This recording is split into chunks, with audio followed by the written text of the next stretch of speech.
طائف کے انسیڈنٹ میں last time میں نے آپ لوگوں کو رسول اللہ صلی اللہ علیہ وسلم کی وہ دعا سمجھائی تھی، ٹھیک ہے، اور اس دعا میں فلسفی آف دعا ہے کہ دعا مانگنی کیسے چاہیے اور اللہ کون ہے، یہ آپ کو اندازہ ہوگا اس دعا سے، ٹھیک ہے۔ سیرہ کا ایک بہت بڑا فائدہ پڑھنے کا اور سمجھنے کا یہ ہوتا ہے کہ آپ کا زندگی کا فلسفہ کلیئر ہو جاتا ہے، آپ کو سمجھ آ جاتی ہے کہ زندگی میں نے کس کنسیپٹس کے ساتھ زندگی گزارنی ہے، اور یہ بہت بڑی بات ہے، بہت بڑی بات ہے۔ دیکھیں، ایک اچھے ایجوکیشن سسٹم کا مقصد بھی یہ ہوتا ہے کہ ہمیں زندہ رہنے اور جینا سکھائے، یہ نہیں کہ بس ہمیں پیسے کمانا سکھائے، وہ تو ایک بہت ہی اس کا مائنر سا بینیفٹ ہے۔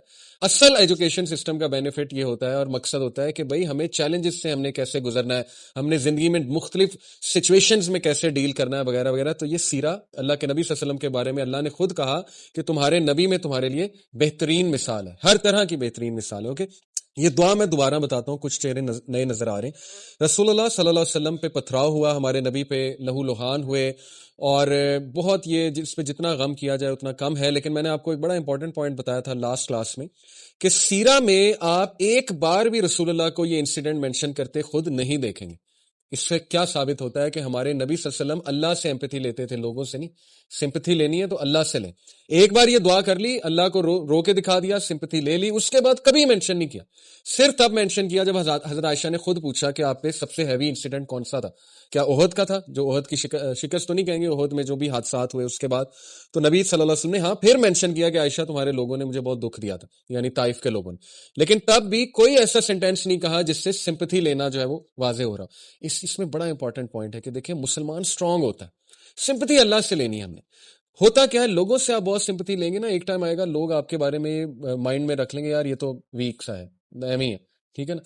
آلدو اچھے لوگوں سے شیئر کرنا کوئی حرج نہیں، سنسیئر لوگ ہوتے ہیں، اچھے لوگ ہوتے ہیں، لیکن اگر آپ نے ٹرولی اسٹرانگ بننا ہے اللہ کے آگے روئیں۔ تو خیر، یہ جو دعا ہے اس پہ غور کریں۔ O Allah, to you I complain of my weakness of strength and my helplessness and loneliness before مین۔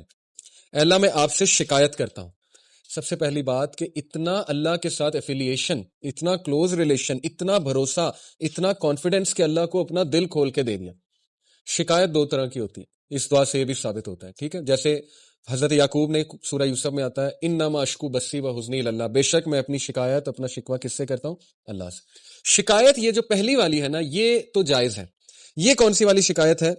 اور یہ ایسنس آف توحید ہے ایکچولی، ٹھیک ہے، کہ آپ کمپلین کرتے ہیں اللہ تعالیٰ سے کہ اللہ میں بے بس ہو چکا ہوں اور آپ کی مرسی، آپ کی ہیلپ کے بغیر میں کچھ بھی نہیں۔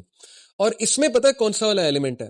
آپ دیکھیں رسول اللہ صلی اللہ علیہ وسلم کی ساری دعا جب میں آپ کو سناؤں گا، اس کا کرکس یہ ہے کہ اللہ کے نبی صلی اللہ علیہ وسلم اس لیے نہیں رو رہے تھے کہ ان پہ بہت زیادہ وہ ہوا تھا ظلم، اصل میں وہ اس بات پہ رو رہے تھے، زیادہ پریشان تھے کہ اے اللہ کہیں آپ تو نہیں ناراض، کہیں یہ پنشمنٹ تو نہیں ہے کہ میرے ساتھ اتنا کچھ ہو گیا۔